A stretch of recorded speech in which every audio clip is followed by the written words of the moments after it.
بسم اللہ الرحمن الرحیم۔ میری طرف سے تمام اسلامی بہنوں اور بھائیوں کو السلام علیکم ورحمۃ اللہ وبرکاتہ۔ رمضان کی سب سے بڑی تیاری کیا ہے کہ اپنے دلوں کو صاف کر دو پہلے ہی سے۔ جس دل میں نفرت ہو، بغض ہو، کسی کے لیے غصہ ہو، کسی کے لیے کیا کیا جذبے ہوں، دل صاف کرنا۔ ہمارے گھروں میں روزانہ جھاڑو ہوتا ہے، روزانہ صفائی ہوتی ہے، کیونکہ دنیا کی اصل گندگی ہے تو جھاڑو ہاتھ سے نہیں چھوڑ سکتا۔ حرم شریف میں دیکھا کہ کیسے جھاڑو چاروں طرف برش لے کر پھر رہے ہوتے ہیں تو دل پہ غبار ایسے آتا ہے جیسے صحن میں غبار آتا ہے، دل پر گندگی ایسے آتی ہے جیسے صحن میں آتی ہے۔ تو ہم نے نظام بنایا ہوا ہے کہ لوگ مقرر ہیں، وہ روزانہ جھاڑو دیتے ہیں۔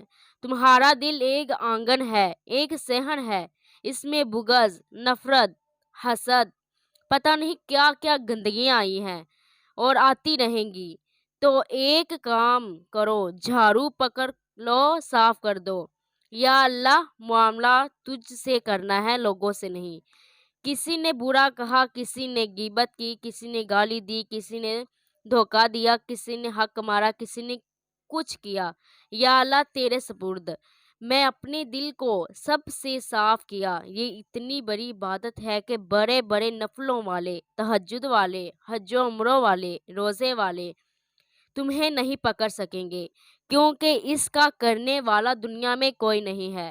نفل پڑھنے والے تو بے شمار ہیں، عمرے کرنے والے بے شمار ہیں، علماء بے شمار ہیں، حاجی بے شمار ہیں، سخاوت کرنے والے بے شمار ہیں، لیکن دل کو صاف کرنے والا لاکھوں میں ایک بھی نہیں ہے۔ مشکل کام ہے، آپ یہ سیکھ لیں، صاف کر دیں۔ یہ رمضان کی سب سے بڑی تیاری ہے، اور علم کو حاصل کرنے کی سب سے بڑی چابی یہی ہے کہ اپنے دل کو کھلا کر لو۔ کوئی چیز خالی ہوگی تو کچھ آئے گا نا۔ جس دل میں بھگس بھرا ہو، نفرت بھری ہو، حسد بھرا ہو، کینہ بھرا ہو، اس میں خاک آئے، اس میں تو علم کی ایک کرن بھی نہیں آئے گی۔ زبان سے چاہے جتنے مرضی موتی بکھیریں، دل اس کا اندھا ہوگا۔ یہ آنکھوں سے اندھے نہیں، یہ دل سے اندھے ہیں۔ تو اپنے دل کو صاف کرنا ہے۔ وہ کتنی مشہور حدیث ہے۔ آپ نے کہا، اس دروازے سے ایک جنتی آ رہا ہے، ایک انصاری صاحب بھی داخل ہوئے، جوتا ہاتھ میں ہے، داڑھی میں وضو کا پانی ہے۔ اگلے دن اسی دروازے سے ایک جنتی آ رہا ہے، ایک صحابی آئے، ہاتھ میں جوتا، داڑھی میں وضو کا پانی۔ وہی صحابی اگلے دن اس دروازے سے ایک جنتی آ رہا ہے، ایک صحابی آئے، ہاتھ میں جوتا، داڑھی میں وضو کا پانی۔ وہی صحابی اس دروازے سے ایک جنتی آ رہا ہے، تو وہی صحابی 3 دن جنت کی بشارت لی ہے۔ انہوں نے ان صحابہ کی جماعت میں ایک شخص ہیں جن کا نام عبداللہ بن عمر بن عاص۔ ان سے پہلے بڑا عبادت گزار صحابہ میں نے نہیں دیکھا تھا۔ ان کی عبادت کیا تھی؟ ساری رات جاگنا، سارے دن کا روزہ، ایک ختم قرآن صبح و شام، اتنی اللہ نے طاقت دی تھی۔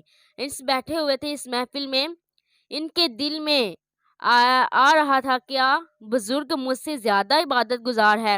رات میں ساری جاگتا ہوں، دن روزہ رکھتا ہوں، تو جنت کی بشارت تو مجھے ملنی چاہیے تھی، اس کو کیسے مل گئی؟ یہ کسی کی کتاب میں نہیں لکھا کہ یہ ان کا جذبہ تھا کہ میں ان کی سیرت کو جاننا چاہتا ہوں۔ تو مجھے خیال آیا کہ ان کی نفسیات میں یہ بات آئی ہوگی، چونکہ صرف وہ نہیں، انہیں خیال آیا کہ دیکھتا ہوں یہ بزرگ کیا کرتے ہیں، اور ان کے پاس پہنچتے، چچا وہ میرے ابا تھوڑے ناراض ہیں تو کچھ دن آپ کے پاس گزار لوں؟ تو کہا، بسم اللہ بیٹا، آ جاؤ۔ اب رات ہوتے ہی عشاء کی نماز پڑھ کر جلدی سے چادر اوپر لی اور سوراخ کر کے چچا کو دیکھنے لگے۔ کیا اب یہ ساری رات سجدہ کرے گا اور ساری رات روتے روتے مصلی گیلا ہو جائے گا، یا ساری رات رکوع کرے گا، قیام کرے گا، قرآن پڑھے گا؟ اور وہ بزرگ نے سرانے پر سر رکھا، اللہم بسمک اموت و احیا۔ اب یہ دیکھ رہے تھے کہ ابھی اٹھیں گے، وہ اٹھے نہیں۔ فجر کی اذان پہ اٹھے۔ یہ تو حیران پریشان ہو گیا، یہ کیا ہو گیا؟ اس زمانے میں تو منافق بھی تہجد نہیں چھوڑتے تھے، ڈر کے مارے کہ پتہ نہ چل جائے ہمارے کفر کا۔ یہ چچا جنت بھی لے گیا اور سویا بھی ہوا ہے، تو چل کل دیکھوں گا۔ اگلی رات پھر وہی معجزہ ہوا۔ فجر کی اذان پہ اٹھے اور پریشان ہو گیا کہ میرے نبی صلی اللہ علیہ وآلہ وسلم کا فرمان تو سچا ہے، اس میں تو شک بھی کفر ہے، لیکن عمل کیا ہے جس پر اس کو جنت کی بشارت ملی ہے؟ 2 رکعت نفل ہی نہیں پڑھ سکا، ایک رات اور دیکھ لوں گا۔ پھر وہی معجزہ ہوا۔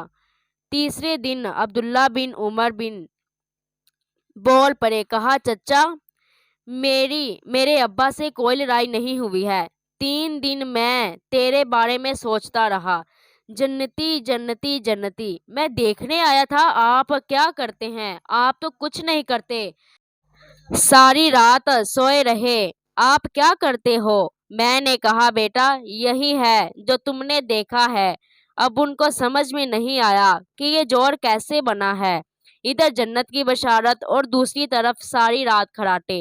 نبی صلی اللہ علیہ وآلہ وسلم کی بات تو غلط ہو ہی نہیں سکتی، تو اب وہ نہ بڑے بے دل سے ہو گئے اور واپس مڑے، پتہ نہیں کیا چکر ہے، ہوگی کوئی بات۔ دروازے تک پہنچے، کہنے لگے بیٹا ادھر آنا، اب میں تمہیں اصل راز کی بات بتاتا ہوں۔ کہا کیا ہے؟